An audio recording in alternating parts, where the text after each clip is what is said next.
Gracias.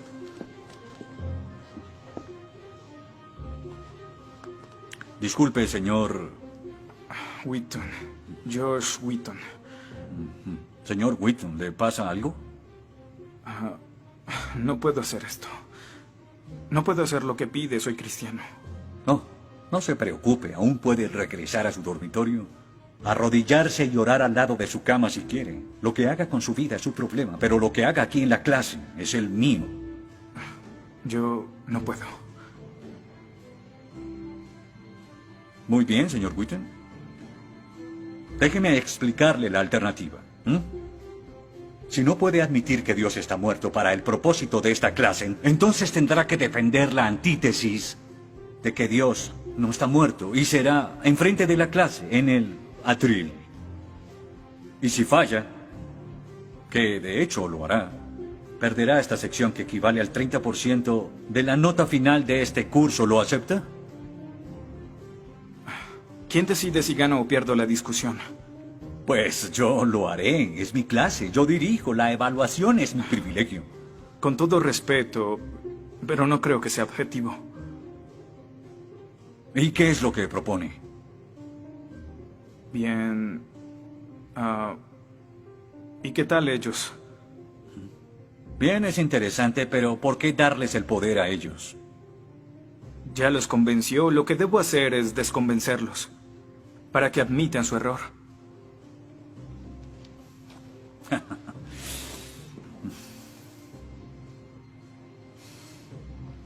Bien.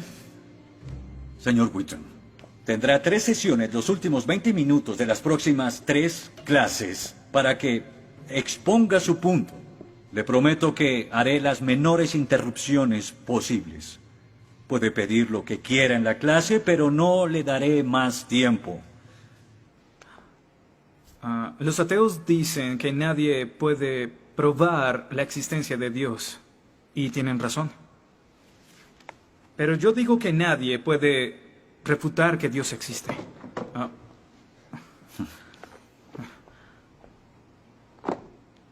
Pero la única forma de debatir este asunto es observando la evidencia disponible. Y es lo que vamos a hacer. Pondremos a Dios en un juicio. Con el profesor Radisson como fiscal y yo como el abogado defensor. Y ustedes como el jurado.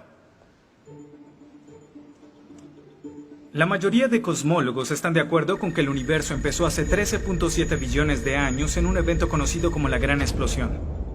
Ahora, analicemos la descripción del físico ganador del premio Nobel Steven Weinberg de cómo habría sido la Gran Explosión y, ya que él es ateo, podemos estar seguros de que no hay ninguna inclinación religiosa en su descripción. Al principio, hubo una explosión y en 3 minutos, 98% de la materia que hay o habrá se produjo.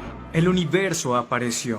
Por 2500 años, la mayoría de científicos estuvieron de acuerdo con Aristóteles, con la idea de que el universo siempre ha existido sin inicio o final. Pero la Biblia no está de acuerdo. En 1920, el astrónomo belga Georges Lemaître, teísta, que de hecho... ¿Qué es un teísta? Un teísta es alguien que cree en la existencia de Dios. Dijo que todo el universo saltó a la existencia en 1/billonésimo de 1/billonésimo de segundo. De la nada, en un inimaginable destello de luz. Así es como esperaría que el universo respondiera si Dios hubiera dado la instrucción en Génesis 1:3 que exista la luz. En otras palabras, el origen del universo apareció como se esperaría después de leer Génesis y por 2500 años. La Biblia tiene razón y la ciencia está equivocada.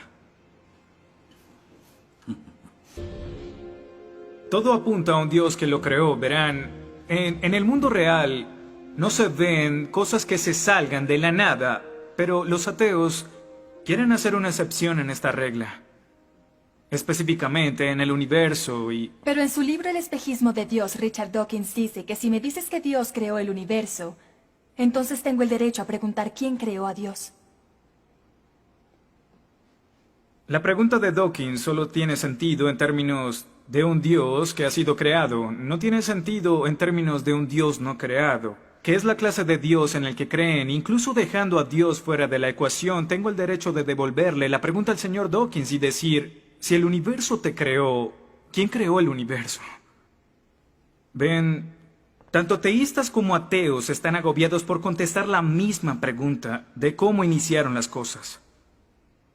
Lo que espero que entiendan de esto es que no hay que cometer suicidio intelectual para creer en un creador tras la creación, y en la medida que descarten a Dios, se verán obligados a encontrar una increíble explicación de cómo las cosas iniciaron.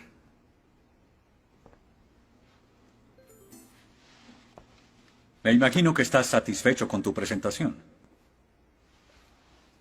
Veo que astutamente evadiste el hecho de que Stephen Hawking, el científico más famoso del mundo y no es teísta, recientemente estuvo a favor de un universo autodiseñado. No lo evadí, simplemente... Simplemente no lo sabías.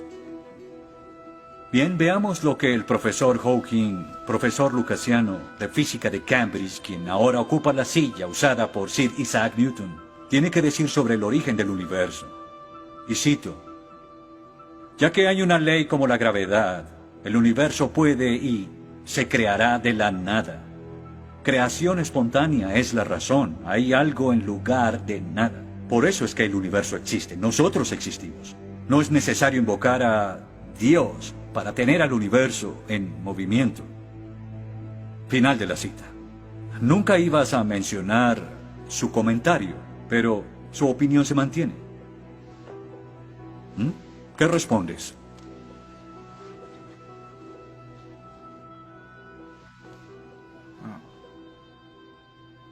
No sé. ¿No sabes? Pinché el globo de todo tu argumento con un solo alfiler y... ¿tú no lo sabes? Oh. Señor, me gustaría decirle que tengo la respuesta perfecta, pero no quebranta mi fe. Oh, ok. Así que el más grande cerebro científico de toda la historia dice que Dios no es necesario, pero un estudiante de primer semestre dice, oh, sí lo es. Wow, ¿sabes? Va a ser una decisión muy difícil. Pues estaré pendiente la próxima semana. Se acabó la clase. Gracias a una ley como la gravedad, el universo puede y se creará de la nada.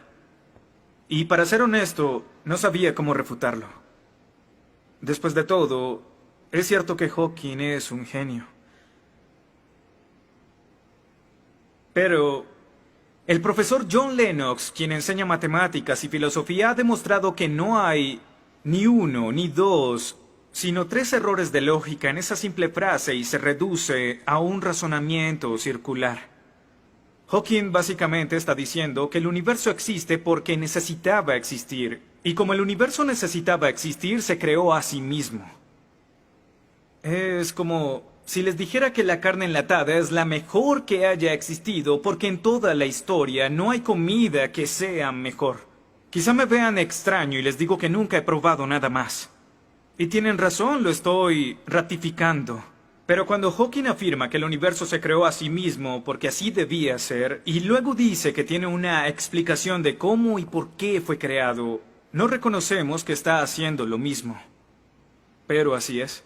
Continuando con Lennox, sandeces se quedan en sandeces, aunque sean dichas por un famoso científico. Y el público asuma que son declaraciones de la ciencia. Este es el tope de la arrogancia. ¿Me estás diciendo que tú, un estudiante, afirma que Stephen Hawking está mal? No. Lo que digo es que John Lennox, profesor de matemáticas y filosofía, encontró que las razones del profesor Hawking son incorrectas. Y si no soporta mi desacuerdo con Hawking, le sugiero que vaya a la página 5 de su libro, en donde insiste en que la filosofía está muerta. Y si está tan seguro de la infalibilidad de Hawking y la filosofía realmente está muerta, entonces no hay necesidad de esta clase. El mal. Se dice que el mal es el arma más potente del ateísmo contra la fe cristiana. Después de todo, la existencia del mal nos lleva a una pregunta. ¿Y si Dios es tan bueno y tan poderoso, ¿por qué permite que el mal exista? La respuesta a esto es muy simple. Libre albedrío. Dios permite que el mal exista por el libre albedrío. Desde el punto de vista cristiano, Dios tolera el mal en este mundo por un tiempo, para que un día todos los que eligieron amarlo estén con Él en el cielo, apartados del mal, pero con el libre albedrío intacto. En otras palabras, la intención de Dios con el mal es destruirlo un día. Oh, qué conveniente. Un día me desharé de todo el mal del mundo, pero hasta ese momento tendrán que lidiar con las guerras, holocaustos, tsunamis, pobreza, hambruna y sida. Que se diviertan. Luego nos enseñará sobre el absolutismo moral. ¿Pero por qué no? El profesor Radisson, quien claramente es ateo, no cree en absolutismo moral, pero en su programa dice que planea hacernos un examen en la última semana. Apuesto a que si consigo una A en el examen haciendo trampa, inmediatamente empezará a sonar como un cristiano, insistiendo que está mal hacerlo. ¿Y qué base tendría él? Si el propósito de mis acciones es lograr el éxito, entonces, ¿por qué no podría hacerlo? Para los cristianos, el punto de la moralidad, lo que constituye lo bueno y lo malo, es una línea directa que nos conduce hacia Dios. Oh, estás diciendo que necesitamos a Dios para ser morales, que una moral atea no es posible. No, pero sin Dios no hay una razón para ser moral, no habría un estándar para el comportamiento moral. Para los cristianos, mentir, robar, hacer trampa en un examen para lograr una calificación que no merezco está prohibido. Pero si Dios no existiera, según Dostoyevsky, este es el punto. Ahora, si Dios no existe, entonces todo es permitido. Y no solo es permitido, sino sin sentido. Si el profesor Radisson tiene razón, entonces nuestra lucha, nuestro debate, lo que decidamos aquí no tiene sentido. Nuestras vidas, nuestras muertes no serán diferentes a las de un pez dorado. Oh, qué ridiculez. Después de toda tu charla, ¿quieres decir que solo hay una opción? Creer o no creer. Así es. Eso es todo. De eso se trata todo. La diferencia entre su posición y la mía es que usted les quitó su elección. Les exigió que eligieran la casilla marcada con no creo. Sí, porque quiero liberarlos. Porque la religión es como un virus mental que los padres han heredado a sus hijos. Y el cristianismo es el peor de todos. Lentamente se mete en tu vida cuando estás débil, enfermo o indefenso. ¿La religión es una enfermedad? Sí. Sí, infecta todo. Es la enemiga de la razón. ¿Razón? Profesor, usted dejó la razón hace mucho tiempo. Lo que nos está enseñando aquí no es filosofía, ni siquiera es ateísmo. Lo que nos está enseñando aquí es antiteísmo. No es suficiente. Necesita que todos no creamos como usted. ¿Por qué no admites la verdad? ¿Quieres enredarlos en tu primitiva superstición? Lo que quiero es que tomen su propia decisión. Eso es lo que Dios no sabes quiere. cuánto voy a disfrutar reprobándote. Pero ¿a quién realmente quiere reprobar, profesor? ¿A mí? ¿O a Dios?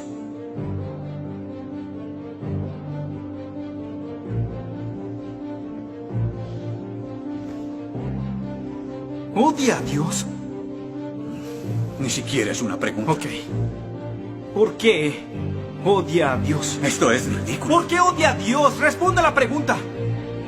¿Ha visto la ciencia y los argumentos? La ciencia avala su existencia, conoce la verdad. ¿Por qué lo odia? ¿Por qué? Esta es una pregunta simple, profesor. ¿Por qué odia a Dios? Porque Él me quitó todo lo que era importante para mí. Sí, yo odio a Dios. Todo lo que siento por Él es odio.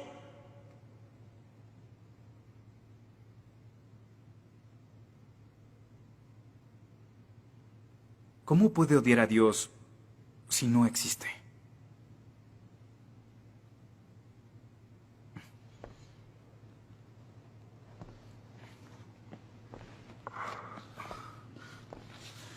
No probaste nada.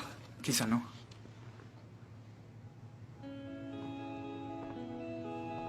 Ellos deben elegir.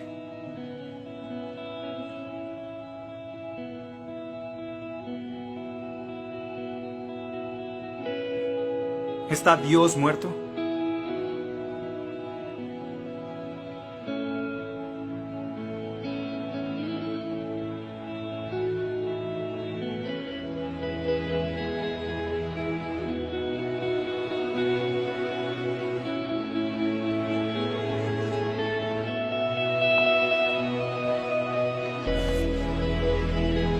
Dios no está muerto. Dios no está muerto. Dios no está muerto.